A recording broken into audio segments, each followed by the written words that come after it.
ভক্ত রঘুর রথযাত্রা মহোৎসব।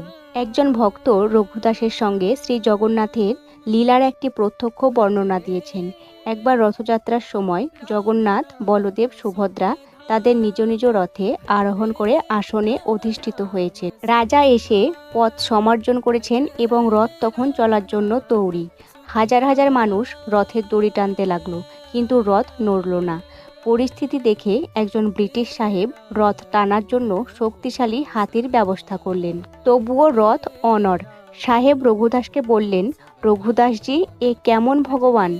আমি হাতিদেরও নিয়োগ করেছি, তবুও রথ চলছে না। এ কথা শুনে রঘু রথে উঠল এবং শ্রী জগন্নাথের কাছে গেল। সে জগন্নাথের কানে কিছু বলল, তৎক্ষণাৎ রথ চলতে শুরু করলো। সাহেব এটি দেখে বিস্মিত হলেন। তিনি রঘুদাসকে বললেন, তুমি অপূর্ব, তোমার প্রভুও অপূর্ব। ভক্ত রঘুদাস